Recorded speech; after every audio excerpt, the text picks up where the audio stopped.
parler beaucoup, manger l'argent, voyager beaucoup seulement, mais travailler beaucoup, créer des choses, emploi des jeunes, non, non, non. Les dirigeants africains, les dirigeants sont comme ça. Les grandes gueules. Merci de nous rejoindre dans cette émission Les GG sur Radio Espace. Ensemble jusqu'au port de 11h. Vous aider à mieux comprendre l'actualité. C'est le but qu'on s'est fixé évidemment à travers cette émission. Merci à vous qui nous rejoignez sur nos radios partenaires du côté de Farana sur Bamboo FM. Vous nous écoutez en modulation de fréquence du côté de Mamou, entre autres, sur Fraternité FM. Mesdames et messieurs, vous nous regardez également sur Espace TV. Merci de nous rejoindre. Au menu, on s'intéresse à l'actualité, la fonction publique guinéenne et ses imperfections. Depuis 2017, un groupe de 2000 jeunes engagés dans l'administration ont été pris en charge. Ce fut donc le fruit d'un long combat entamé en 2008, mais il ne semble pas être au bout de leur souffrance puisque la prise en charge évidemment n'a pas été effective. Il le dit ce matin Jacques Lewalino, et pour cause, un groupe de cadres du ministère de la fonction publique aurait trafiqué leur matricule. Le dossier a été porté devant les juridictions, mais il connaît un blocage dont l'auteur ne se dévoile pas. Déballage ce matin dans notre émission Les GG avec le porte-parole des 2000 fonctionnaires, Jean-Pierre Colli-Gévogui. Il sera avec nous dans ce studio, mesdames et messieurs. D'autres sujets viendront s'ajouter à tout ceci pour votre plus grand bonheur avec l'équipe du jour. Merci de nous rejoindre. Bonjour. Diba Milimono, bonjour. Bonjour boss et bonjour à tous. Alors Lamine. Bonjour. Bonjour Lamine, bonjour à tous. Bonjour mon cher Jacques Lewalino. Bonjour boss. Vous restez le boss. Dis-moi, c'est pas possible. Il est concentré en fait. Bonjour, mon cher Daouda Mohamed Kamara. Bonjour grand frère, bonjour à tous. Voilà, allez. Antoine Kourouma, bonjour. Maréchal, bonjour. Bonjour, allez.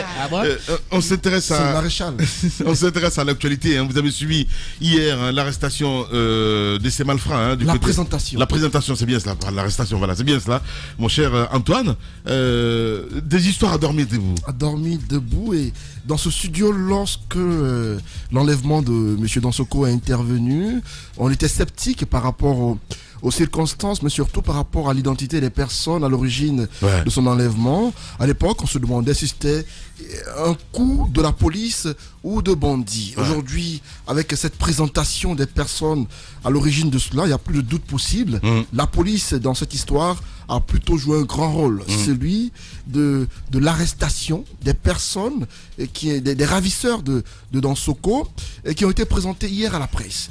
Et apparemment, le cerveau du groupe qui a pris la parole hier semblait tout tranquille, semblait très à l'aise dans sa communication, parce qu'à l'introduction de ses propos, il a tenu d'abord à demander pardon à ses parents qui le voient à la télévision, à sa maman. J'ai regardé ça tard la nuit. Justement. Parce qu'il y a des liens qu'on m'a envoyés de gauche à droite. Il a commencé par s'excuser pour ce qu'ils ont fini par connaître de lui avant d'aller dans le vif du sujet. Et dans ses propos, on a compris qu'il a bien préparé son coup, parce qu'il a dit clairement qu'il n'avait pas d'armes au départ, il lui fallait des armes pour réussir un tel coup. Il lui a fallu contacter quelqu'un qui détenait les armes, avec qui ils ont bien préparé la chose avant d'intervenir. Et donc, même si derrière, dans ses propos, il a semblé rechercher espace dans le groupe, des journalistes présents, notamment Moussa Moïse, à qui il a tiré le chapeau par rapport à son travail. Si la police n'est pas capable de bien faire son travail, il faut lui faire appel, parce qu'il sait c'est quoi l'investigation. Donc à ce niveau, c'est un clin d'œil qu'il a fait à Moussa Moïse, chose comme pour dire que Moussa fait bien son travail. Donc aujourd'hui, on est tout heureux que la police fasse son travail, joue son rôle. On ne demande que ça. On demande que ça. Voilà, on demande que ça, parce que quand tu regardes un petit peu les circonstances, quand même, à voir, je sais pas, je suis pas en train de dédouaner, mais parce que quand il dit, par exemple, que le monsieur a des cicatrices sur le corps et tout ce qu'il y a autour, je me pose des questions peut-être dont je n'aurai jamais de réponse en ce qui concerne évidemment cette situation. Daouda Mohamed, ça veut dire comme quoi, on n'est pas encore sorti de l'auberge en ce qui concerne l'insécurité. On n'est pas sorti de l'auberge, et je crois il y a plusieurs années, moi je le disais. disais, c'est vrai aujourd'hui qu'on veuille que tous les policiers soient désormais en tenue, mais c'est pas aussi rassurant. Ça ne permet pas le travail qu'ils devaient normalement faire.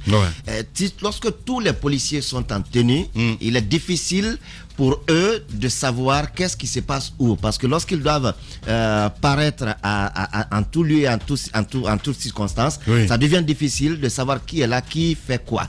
Et aujourd'hui, tous nos policiers sont en tenue.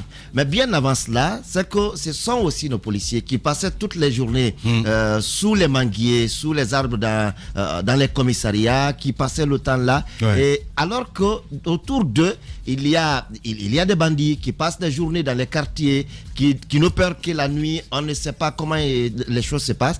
Aujourd'hui, si il se déploie pour nous sortir encore cet autre groupe de bandits, je crois qu'il faut leur tirer ce chapeau, mais cela ne veut pas dire qu'ils doivent tomber dans l'autosatisfaction. Pour dire qu'on nous a accusés et on est parvenu à cela, donc on s'arrête là. Bien. Il y a du boulot à faire. Voilà, il y a du boulot à faire. Évidemment, l'inspecteur nous a rejoint dans ce studio, l'homme qui fait trembler un petit peu la police. Comment ça, non? Bonjour et bienvenue.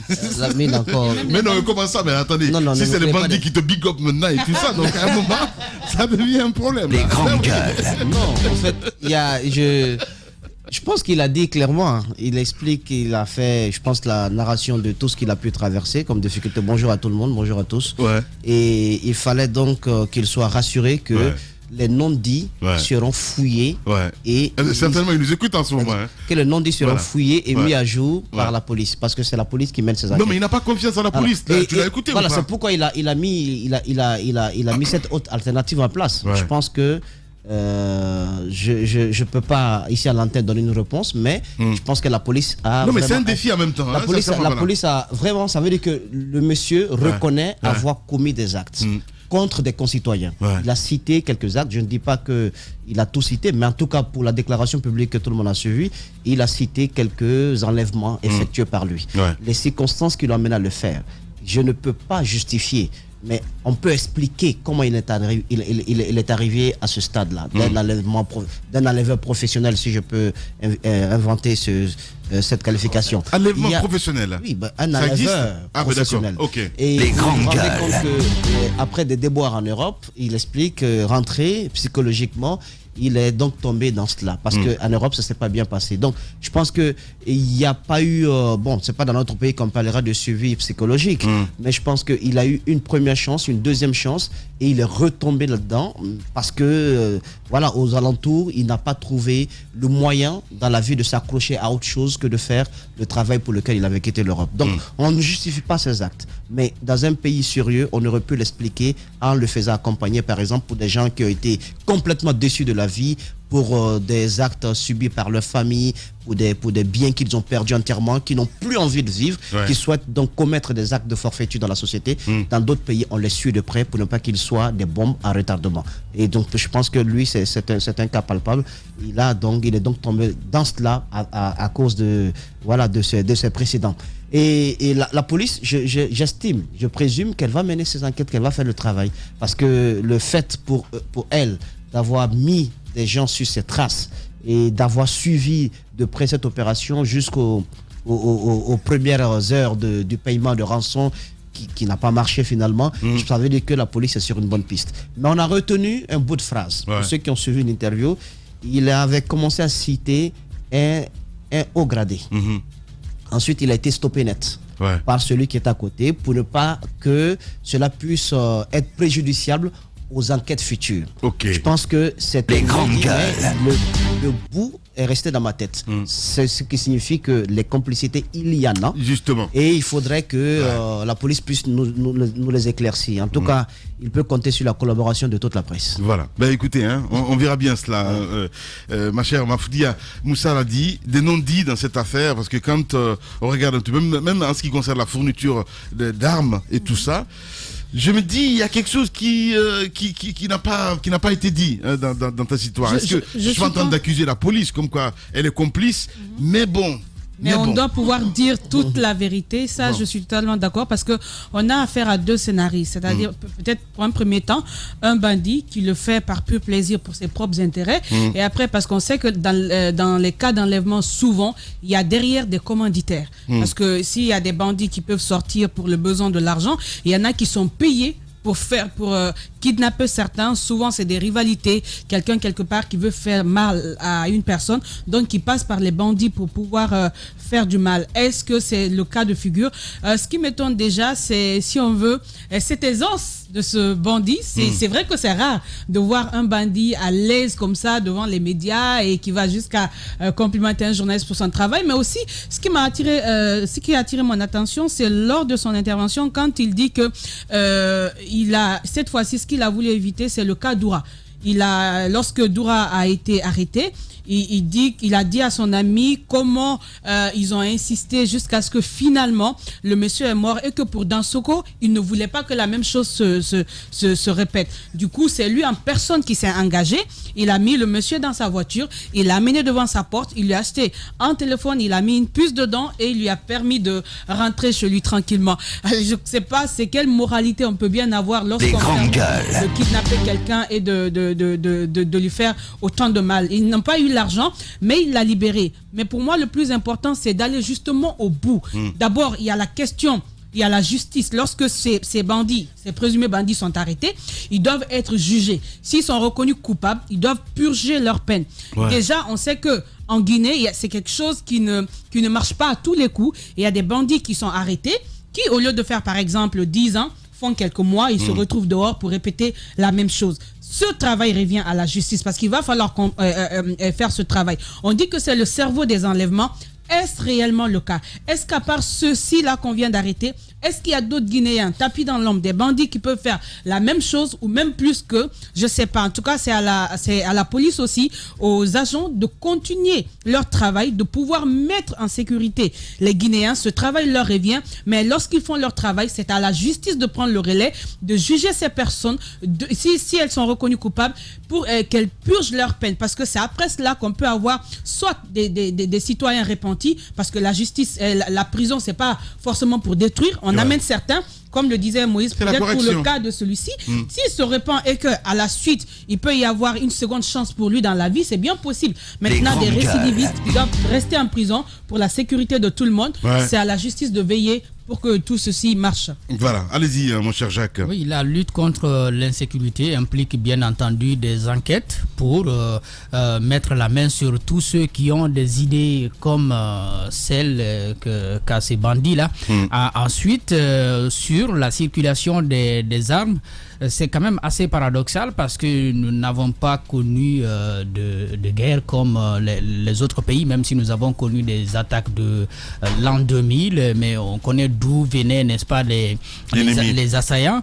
Donc, c'est pas une crise interne. À l'époque, comme cela s'est déroulé chez nos voisins ivoiriens, par exemple, je ne comprends pas trop pourquoi les armes continuent de circuler dans notre pays. C'est vrai, c'est un phénomène de la sous-région avec les frontières qui sont poreuses, mais si on se met dans un travail véritable, parce que la réforme va avec ça, il y a la formation, mais il y a surtout l'identification des armes. Je crois que ça avait été entamé par le ministère de la Défense. Aujourd'hui, on ne connaît pas les résultats que ce travail a donné. On n'attend pas forcément qu'on nous le présente comme on présente tous les travaux, mais si on a une idée précise des armes que nous avons, de ceux qui les détiennent et qui les contrôlent, je crois que ça peut... Je vois un petit peu la réponse venir, en fait. C'est les secrets d'État. On va dire secrets d'État, mais en même temps, quand les armes se retrouvent avec des personnes qui ne doivent pas les détenir, et bien évidemment, on va avoir toujours des... Même cette opération, d'ailleurs, qu'on avait lancée à un moment donné pour récupérer les armes et tout ça, est-ce qu'on connaît les résultats? Oui, il y a 3 ans. Mais ça, c'était avec le gouverneur Soriba Sorel qui avait lancé ça ici. On est celui qui donne une arme et puis on donne un sac de riz. ça c'était un acte volontariste, mais ça ne relevait pas de lui. Non, ça, pas du tout. Ça, c'est un travail qui revient exclusivement au ministère de la Défense qui connaît la liste des armes que nous avons. Parce que toutes les armes sont enregistrées, sont répertoriées. Ouais. Alors s'il y a des armes qui se retrouvent avec des individus qui ne doivent pas les détenir, on va toujours les regarder, on va toujours recourir à eux pour, n'est-ce pas, aller faire des opérations. Après, l'autre chose, bien entendu, c'est la sanction, parce qu'on peut prendre certains éléments. La police peut bien faire son travail, le travail d'enquête. Après, on met les gens à la disposition de la justice.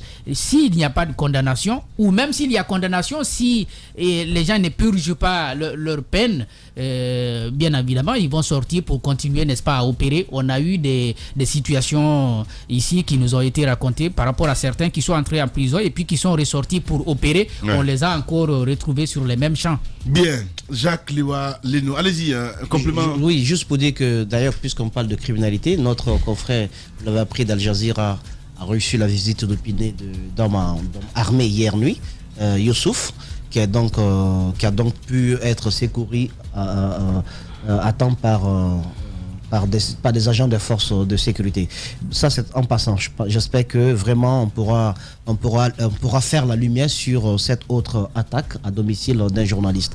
Et quand vous écoutez la vidéo de Sidi, parce que son nom, je l'ai entendu pour la première fois lors de l'enlèvement de l'Ajdoura. Okay. Lorsque nous étions partis, vous vous rappelez à l'époque, deux journalistes, Ali Akamara et moi, nous avions suivi toute la reconstitution de l'enlèvement de ce monsieur, de son quartier Amdalaï, jusqu'aux différentes planques où on l'avait caché, et jusqu'au niveau de Kennedy. Donc il s'est spécialisé en fait, si tu veux. J'avais entendu son nom à l'époque parce qu'il était à l'époque cité. Cette enquête a été rondement menée par la gendarmerie nationale. Je me souviens, oui. Voilà, donc avec Colonel Barry à l'époque. Exactement. Donc quand son nom est apparu, on avait dit qu'il est en fuite.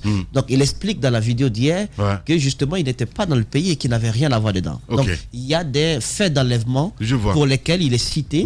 C'est classifié exactement. en fait. Voilà. C'est pourquoi on sait que demain on enlève Mafoudia, on sait que c'est Daouda Mohamed, entre autres. Mais non, mais en fait, c'est juste pour faire comprendre aux auditeurs, évidemment. T'inquiète pas, tu n'as rien. Tu n'as rien. On enlève ceux qui ont quelque chose. Voilà, donc il y a que. Donc il citait son ami pour dire que lorsqu'il avait voulu se repentir, ces faits d'enlèvement, derrière lui, lui mettait une certaine pression au regard de la justice, comme quoi c'était lui le cerveau. Et lorsqu'il avait voulu faire cette autre opération, puisque Jacques parlait des armes, l'un de ses complices est allé acheter. Le flair d'enquêteur, si on peut se permettre de dire, comme d'inspecteur, hein, quand tu dis que il y a des non-dits, il y a un gros bonnet, j'en sais rien du tout, Moussa, ça peut être de quel côté exactement? C'est moi qui le dis? Ben non, c'est pas toi qui le dis, mais c'est toi qui l'as dit tout à l'heure. C'est toi qui l'as dit tout à l'heure. Mais ce que vous oubliez, c'est qu'au fil des années, avec tous les procès et autres là, j'ai une carapace dure maintenant. Donc je sais à quoi m'en tenir. Je sais où mettre les pieds. Voilà, donc tu penses que c'est une peau de banane? C'est pas une peau de banane. C'est une peau de mangue, mais ça a le même effet. Alors ce que je souhaite juste dire, c'est que écoutez bien la vidéo, vous entendrez le monsieur parler de cela, mais il a été stoppé net. Oui. Il a été stoppé net. Combien tu as une minute? Je retiens pas la minute. Mais j'ai écouté toute la vidéo jusqu'à la fin. Et quand il avait voulu faire cette opération, il explique que l'un de ses complices est allé acheter une arme. Une première qui ne lui a pas plu, ensuite il allait changer. Je pense que il faut souvent voir aussi, c'est vrai, ceux qui donnent les armes à ces messieurs pour faire des opérations, parce que c'est eux qui ravitaillent un peu le marché de la criminalité. S'il n'y a pas d'armes de guerre, s'il n'y a pas ces fusils, ces Kalachnikov, ces PMK et voilà, et s'il n'y a pas donc ces armes et ces munitions, quelle que soit la volonté de bandit, il ne peut pas s'adonner à ces genres d'opérations. Et souvent, on ne recherche pas ceux qui fournissent les armes. On attrape ceux qui sont sur le terrain et qui font ces opérations. Et tant que ce sont ceux-ci seulement qui sont attrapés, on ne mettra pas fin à la criminalité. Donc, ceux qu'il avait commencé à citer, je présume que la police va fouiller là-bas pour que vraiment ceux qui ravitaillent ce marché soient mis aux arrêts. On laisse faire, encore une fois de plus, hein, c'est très important, mon cher Moussa, parce que cette affaire de drogue, tu te souviens là-dessus, en ce qui concerne ce monsieur qui est impliqué du côté de la présidence de la République, qu'est-ce qui se passe maintenant à présent? Basta, rien. Son nom est cité par ceux qui sont dans ceux qui ont été arrêtés, donc je pense que il faut fouiller. Il faut fouiller. Il ne s'agit pas de fouiller. Non, mais quand on dénonce, au moins qu'il y ait des personnes répondent. C'est aussi simple que ça. Je suis d'accord. Voilà. Quand quelqu'un dit tel est dedans, il ne faut pas juste prendre la personne, l'emprisonner. Non, pas du tout. Il faut démontrer que la personne est vraiment dedans. Démontrer, Voilà. en même temps l'écouter. On peut Exactement, l'interpeller. l'entendre. Et c'est là où on peut le faire des reproches. Il faut l'entendre, il faut entendre la personne, quel que soit le poste qu'elle occupe. Justement, allez, ça c'est important. Allez-y, mon cher Diba. Oui, je voulais tout simplement dire, lorsqu'on dit qu'il a fait son mea culpa, il a dit, bon, c'est les coups de la vie. Moi, je ne crois pas à cette communication. Parce qu'après, chacun de nous dans la vie a connu des déceptions. Je pense qu'il faut garder la foi. C'est extrêmement important. C'est pas lui seul qui est allé en Europe et puis qui a touché le fond. Je pense que c'est juste une technique de communication pour pouvoir appâter. Non, c'est une technique de communication. Ça ne justifie pas. La dépression peut faire faire des choses. Attention. On est en train de parler là de sécurité. Là, on parle de sécurité, s'il vous plaît. Ça ne justifie pas qu'on puisse quand même enlever des gens. Imaginez-vous que si cet homme avait trouvé la mort, est-ce qu'on serait là ce matin à dire non, il a fait une bonne communication? Moi, je pense que c'est un faux débat. Et ce qui est plus important, c'est lorsqu'il dit dans sa communication qu'ils ont pu quand même acheter 3 PMAK, 2 MAT 45, 2 pistolets TT30, 15 boîtes chargeurs de PMAK, 2 machettes et plus de 300 munitions trouvées lors de la perquisition. Alors, lorsqu'on parle de PMAK, quand même, ce sont des armes de guerre. Ça veut dire que certainement, ce sont des armes qu'on n'a pas pu numéroter. Mais si on mène des enquêtes, on peut remonter à ceux qui, quand même, ont pu donner ces armes. Parce que c'est toute une chaîne. Ça, deuxièmement, c'est un récidiviste. Nous apprenons qu'il était impliqué non seulement dans l'enlèvement de certains citoyens, dont entre autres Alpha Ibrahima Baldé, enlevé en 2016, Abdoulaye Gibril Bari, l'opérateur économique Guedjedi en 2019, avec une rançon de $240 000. Wow. Donc c'est une personne, moi je pense que c'est un récidiviste. C'est un récidiviste. Je pense qu'il a mis en place une technique de communication. Il peut y avoir des circonstances atypiques. Mais c'est une première quand même qui passe devant la presse. Devant la presse, justement. Ça peut être une circonstance atténuante. C'est le juge qui va décider. Pour le moment, il bénéficie de la présomption d'innocence. Tant que même si le fait est établi, tant que la justice n'a pas rendu son verdict. Maintenant, pour une question de réintégration, moi je pense que le travail c'est au niveau des prisons. Lorsqu'une personne est sanctionnée, la prison n'est pas là pour le casser. C'est pour le rééduquer, l'amener aussi à s'intégrer dans la société. C'est pourquoi dans les prisons, vous avez des salles de lecture, vous avez des conseillers, vous avez des imams, des prêtres qui viennent pour vous écouter, parce que tout simplement, vous pouvez quand même essayer de communiquer et extérioriser les choses. Maintenant, ça, oui. Non, c'est une projection. Normalement, dans un état de droit, c'est ce qu'on aurait pu mettre en place. Oui, c'est ça. Dans un état de droit, c'est ce qu'on aurait pu mettre en place. Donc moi, lorsqu'on parle de réinsertion, c'est au niveau de la prison. Lorsque vous, quand même, la société vous a abandonné, je suis d'accord que la société doit vous sauver. Mais une fois que vous êtes devant les barreaux, attention, maintenant, c'est à la prison de faire cette réinsertion. D'où le travail qu'il faut faire sur nos maisons de détention. Maintenant, la conséquence de ça, c'est qu'on a cité quand même une pléiade d'opérateurs économiques qui ont été enlevés. On a connu Doura, Dansoko, Guergué et autres. Le message qu'on renvoie, c'est qu'on est dans un pays où il y a un problème de confiance.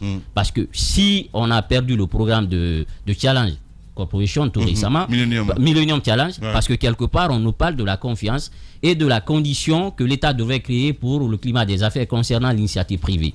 Si dans un pays, des personnes qui quand même investissent dans le pays et qui participent à la croissance, à la création de l'emploi et donc qui produisent, ça veut dire qu'on impacte notre économie. Et c'est la fuite des capitaux. Parce qu'un autre opérateur va dire, si je n'ai pas les moyens d'avoir une sécurité, je quitte le pays. Et ce n'est pas bon pour notre économie. Donc c'est là que l'État doit intervenir pour situer les responsabilités. S'il y a des hommes en uniforme qui sont impliqués, qu'ils soient connus et qu'on puisse quand même renforcer la sécurité. C'est l'autre problème, l'autre gros problème. Voilà, parce que même les enquêteurs comme Moussa Moïse, entre autres, ils sont confrontés vraiment à un mur. Justement, l'accès à l'information, ça se pose avec acuité.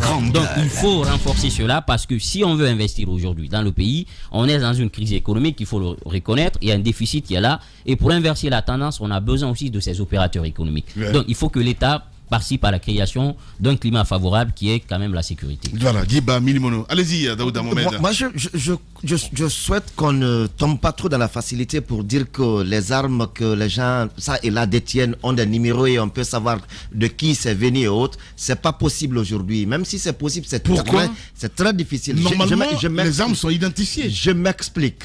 Je m'explique. Nous sommes dans un pays qui a été entouré par des séries de guerres. Au Libéria, en Sierra Leone, en Côte d'Ivoire, nous avons le Mali, nous avons la Guinée-Bissau, un pays instable. Dans tous ces pays, il y a des mouvements entre ces pays et la Guinée. Les gens, on sait quelle est la nature de nos frontières. Ce sont des frontières poreuses qui n'ont aucune possibilité de contrôle réel. Oui. Quand vous prenez le cas de Pamlap, le cas de Forekaria, Madina Oula et autres, pendant la guerre, on sait ce qui s'est passé. Il y a eu des intrusions, les gens sont répartis avec les armes. Il y a des militaires, par exemple, qui ont réussi dans ces attaques à neutraliser des rebelles, qui sont répartis avec les armes, qui ne sont pas immatriculés par le ministère de la Défense guinéenne. Donc on ne sait pas c'est quel genre d'armes, on ne sait pas sa provenance, on ne sait même pas son existence, parce que ça n'a pas transité, en clair, je veux dire, ouais. Il peut bien y avoir des fournisseurs ici qui sont dans l'armée, qui sont la police. On a vu, il y a eu une attaque il y a quelques années du côté de Smambossi à tout près. C'est ce que j'ai dit. Non, je ne me contredis pas. C'est ce que j'ai dit, Daouda. Je ne me contredis pas. Les pays qui ont connu les guerres, il y a eu des opérations de démobilisation et de récupération oui, des armes. Ce sont des pays qui ont connu la guerre. Oui. Mais chez nous, ça ne peut pas être le cas. Oui, mais ça ne peut pas être le même cas. Parce que même si ce n'est pas une opération de la même envergure que celle qu'on a faite par exemple du côté de la Côte d'Ivoire ou du côté du Mali, mais dès lors qu'il y a cette inquiétude, parce que nous sommes, vous l'avez vous-même dit, on est entouré par les pays qui ont connu la guerre, nous-mêmes nous avons été attaqués. Je crois le gouvernement pouvait envisager une opération au sein de l'armée même pour identifier des armes. Sauf que dans la plupart des cas, ce ne sont pas que des militaires qui sont détenteurs de ces armes. Oui. Il y a des trafiquants d'armes. Pas faux. Il y a quelques années, je vous rappelle, parce que Macenta était quand même le fief de ce qu'on appelle l'Ulimo. Ouais. Il y avait les armes là. L'Ulimo était là, c'était la base arrière de l'Ulimo. Donc les armes étaient là comme des cacahuètes.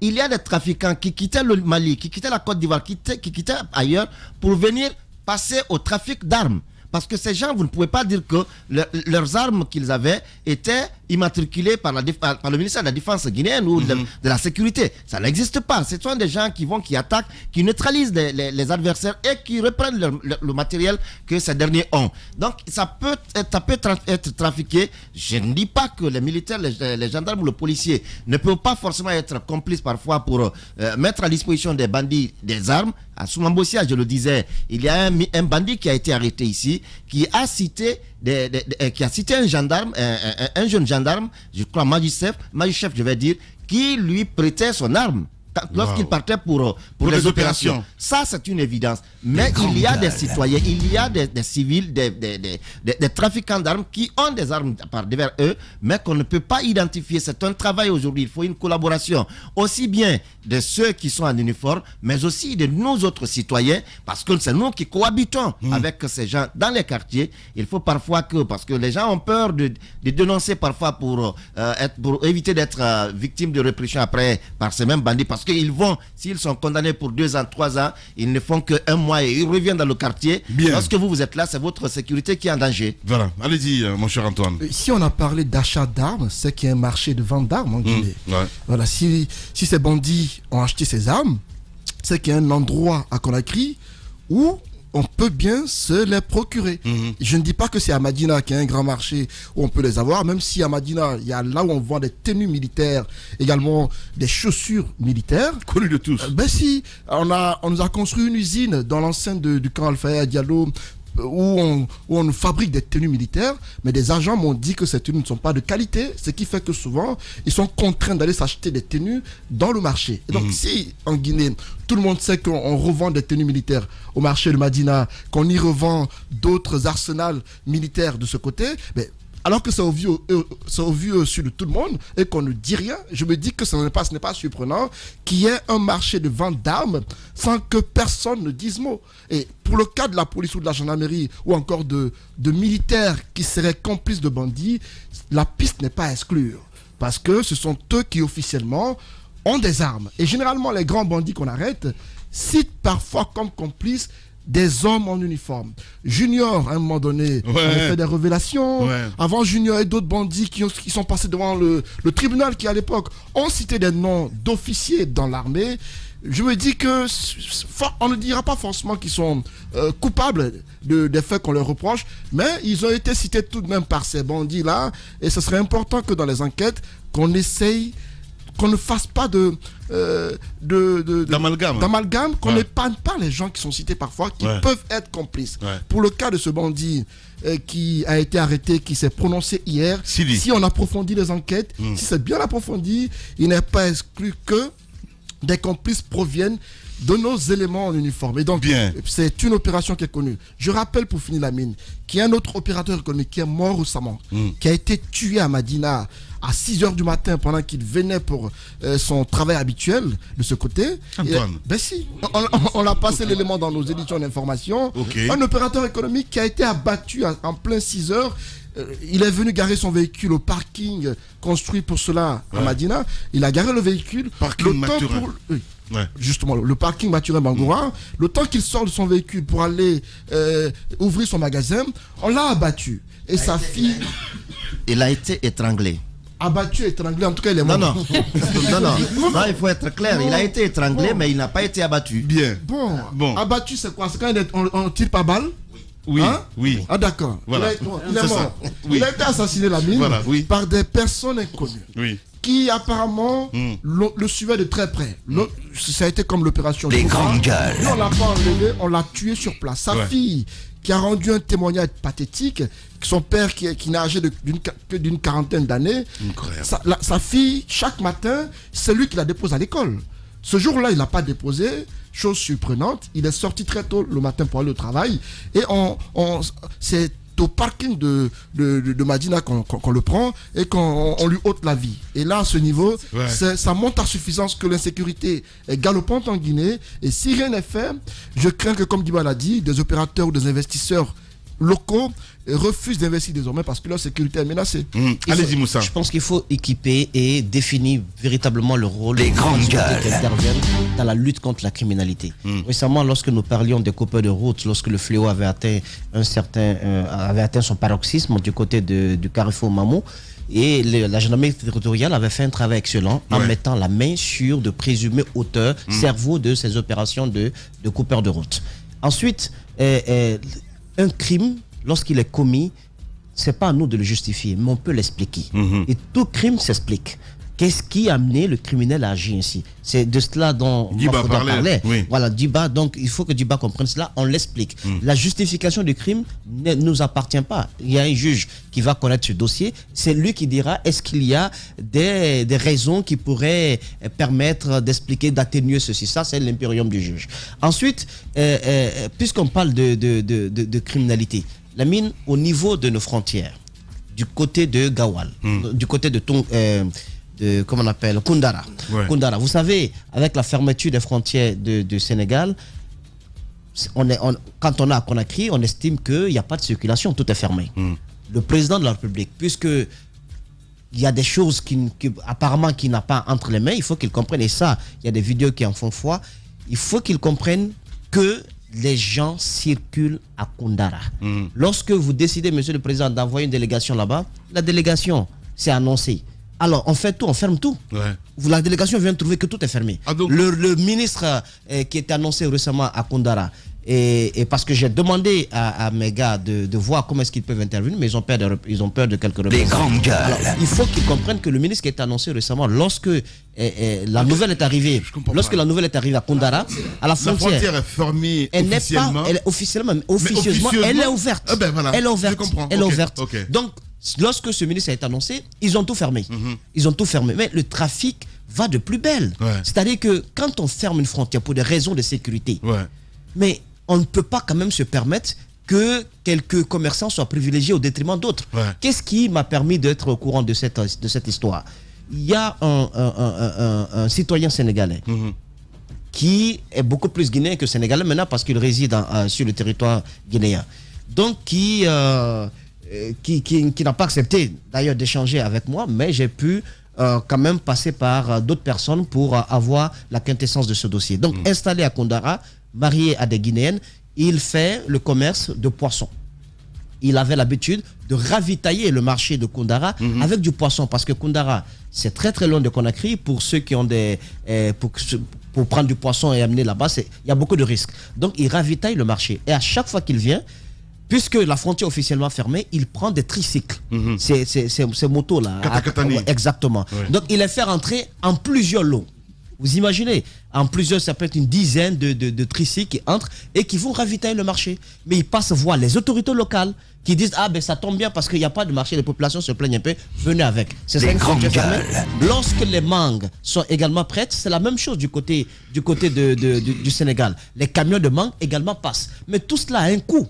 Parce que pour faire entrer ces tricycles sur le territoire guinéen, vous ne payez pas moins de comment on appelle, de 15 000 francs CFA. Et vous êtes obligé de passer par 5 barrages, dont l'un des barrages appartient à une autorité locale de Koundara. Donc cette prétendue fermeture des frontières du côté avec le Sénégal a créé, monsieur le président, un réseau de contrebande terrible qui peut avoir des effets préjudiciables à notre sécurité nationale. Il y a des complicités à tous les niveaux. Oui, peut-être même qu'il le sait, Moussa. Oui, voilà. Mais peut-être qu'il ne le sait pas. Mais si. Peut-être qu'il le sait. Alors, il a son champ là-bas. Ben oui. Vous imaginez. Ça, ce sont les tricycles. En Guinée, on aime le faire semblant. C'est aussi simple que ça. Le monsieur continue de payer à chaque fois que ces poissons doivent arriver. Il paye, il donne les gestes, c'est-à-dire de la base au sommet. Il paye, c'est comme ça que tout le monde fait. Et à la gare routière, également, les passagers viennent. Donc, la dernière cargaison embarquée sur le territoire sénégalais de poissons pour Koundara, il passe par le même processus. Mais puisque la délégation ministérielle, a été annoncée de Conakry, donc on a tout fermé.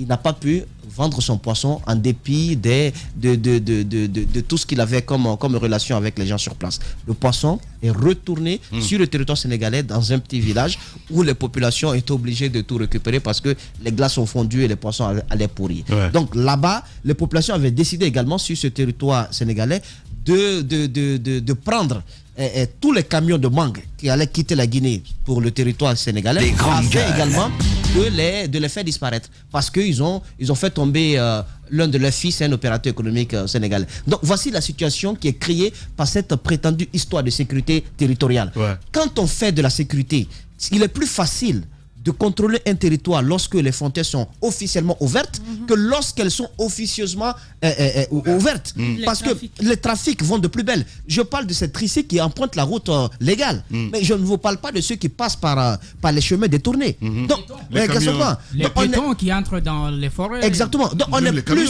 Voilà. On est plus en insécurité, monsieur le président, avec cette histoire de fermeture qu'en sécurité. Bien. Je pense qu'il faut revoir tout cela. Parce que les autorités locales vont vous encourager à continuer parce qu'elles ont chacune leur versement d'argent chaque soir. Ouais. Chacun a mis son barrage. Ouais. Je pense que c'est pas normal. Les barrages auxquels on aurait dû assister là-bas, ce sont des barrages tenus par des agents des forces de sécurité et de défense. Et finalement, ça fait leur affaire en fait. Exactement, ça fait leur affaire. Ils sont de la contrebande. Voilà. Donc, n'ouvrez pas la frontière. Toute la semaine, les GG se mettent à l'heure des hommes et des femmes qui, partis de rien, relèvent le défi et gagnent cette aventure humaine. Les sujets spontanés qui vous intéressent nous interpellent. Toute cette semaine sur Espace, les GG à la rencontre de gens qui refusent de se laisser envahir par la morosité. Entre 9h et 11h, suivez un show unique en Guinée. Bougeons-nous. Les GG, le talk show qui bouscule l'actualité. Tous les matins également sur Espace TV, mesdames et messieurs. Dans la deuxième partie de l'émission, on s'intéressera aux vrais gens. La fonction publique guinéenne et ses imperfections. Il le dit ce matin Jacques Léo-Aleno. Depuis 2017, un groupe de 2000 jeunes, oui, on essaie de comprendre avec l'intéressé qui va nous rejoindre dans ce studio un peu plus tard. Jacques, on part à l'Abbé ce matin. Vous nous apprenez là de ce côté, hausse du prix donc de la viande à l'Abbé, la politique de l'élevage en débat. Oui, parce que nous l'avons appris comme ça, parce que les vendeurs de viande, donc les bouchers, ont augmenté les prix. On dit une augmentation fantaisiste d'après les autorités locales qui ont donc procédé à la fermeture de la boucherie. C'est un peu comme ce qui s'est passé à Zérékoré où on a autorisé aux policiers de ramasser, n'est-ce pas, les pains parce qu'on a estimé que c'est fantaisiste. Mais derrière, moi je me pose la question sur la politique de l'élevage de de notre pays. C'est quand même à l'Abbé où on était censé avoir un secteur d'élevage qui se porte le mieux. L'Abbé, mais tout le Fouta, disons. Donc, s'il y a une augmentation du prix de la viande là-bas, disons-nous que ce secteur ne marche tout simplement pas dans notre pays. Il y a eu des campagnes comme ça qui ont été menées dans le temps, à part bien entendu les chèvres que le président a fait venir du Niger, et puis qu'il a envoyé une quantité au Fouta, une quantité en Haute-Guinée. Et le travail véritable n'est pas fait pour développer, n'est-ce pas, le veau dans le ventre des vaches. Oui. Il avait Les grandes gueules. Pour ça, l'insémination, là, je ne sais pas si ça va être fait. Non, il y a beaucoup de vaches qui sont parties. Hein. Oui, à l'au-delà, oui. Et de l'autre côté, n'ont pas supporté ce processus mécanique traditionnel. Rien que par la face, on sent que... Mais développez quand même. Il est terrible ce garçon-là. Maître, mais tel que ça a été dit, quand vous prenez de façon au pied de la lettre, mais tu peux pas traduire ça comme ça. C'est notre président qui l'a dit. Le président a parlé pour faire comprendre. Que ça, c'est pas traditionnel. Il voulait parler d'insémination. Voilà, et c'est quelque chose qui est fait partout dans le monde. Il faut parler français facile. Mais mieux que ça, en tout cas, au-delà du discours, il n'y a pas eu d'action véritable. Ce qu'on a vu, ce sont des chèvres. Des chèvres qu'on a amenées. Mais ça aussi, Les grandes gueules. On n'a pas évalué après ce que ça a pu donner derrière. Le fromage, on continue à importer parce que l'idée c'était d'avoir ça. Donc pour être plus clair, au Fouta, il y a aujourd'hui un problème d'élevage, il y a un problème de transport aussi. Pour les vaches ou les bœufs qu'on envoie, n'est-ce pas, sur Conakry, on a souvent entendu les éleveurs qui se plaignent. Du côté de la Basse-Côte, on a pu entendre ces éleveurs de Sangaredi, mais également de tout Bokeh, qui rencontrent aujourd'hui des difficultés parce que leurs activités est impactée, n'est-ce pas, par la politique minière. Donc la question de l'élevage reste d'actualité au lieu d'agir comme ça sur les éleveurs, de les sanctionner ou de fermer les boucheries. Je crois qu'il serait important que le gouvernement puisse, n'est-ce pas, créer des conditions pour que ce secteur puisse exister. Avoir une véritable politique, c'est aussi simple que ça. Parce qu'il est en train de mourir, le secteur de l'élevage. Voilà. C'est ce qu'il faut en fait. Il faut cette politique. Mais politique. tout ça, en fait, c'est pas étonnant parce que ce ministère, quand même, ça existe que de nom, hein, mon cher ami. C'est cela le problème. Ce qui se passe à l'Abbé, c'est un peu le même scénario qu'avec le pain.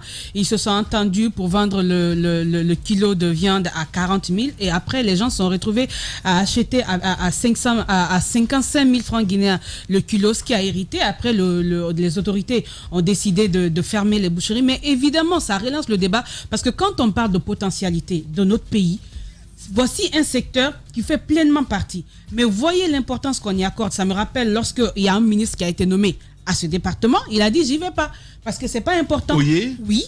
Quand il a été nommé là-bas, il a décliné parce que pour lui c'est pas important et il n'est pas le seul. Voici des secteurs qui ne sont pas considérés par les Guinéens. Pourtant tout le temps on parle d'autosuffisance alimentaire et autres. Ça ne passe pas sans ces secteurs.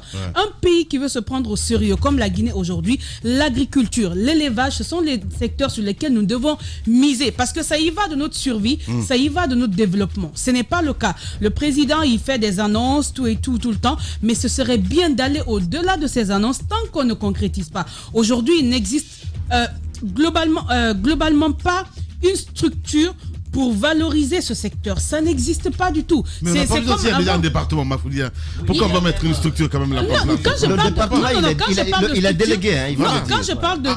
Le ministère est délégué. Il est délégué. Quand je parle de cela, ce n'est pas que le département n'existe pas. Ça existe. Mais il y a des activités. Il y a des organisations un peu partout. Quand on parle aujourd'hui de l'organisation des éleveurs, on parle de boucherie nationale. On parle tellement de choses qui ne sont pas encore valorisées. Où est-ce qu'on va? On est juste en train aujourd'hui de laisser des secteurs qui nous sauveront. Tout le temps, on parlait de l'impact de Covid sur notre fonctionnement aujourd'hui parce qu'on dépend pour beaucoup de ce qu'on nous amène de l'extérieur. Et ce qu'on a à l'intérieur, on n'arrive pas à valoriser. Pourtant, toutes les sorties, récemment, on parlait de la rencontre avec ces entrepreneurs pour un projet de vente de poulang. Mais on a ce qu'il faut. Le seul souci, c'est que pour le moment, il n'y a pas de vision. On manque totalement de vision dans ce pays. Merci beaucoup. Allez-y. Si vous prenez, par exemple, la préfecture de Gawal, c'est la capitale de l'élevage.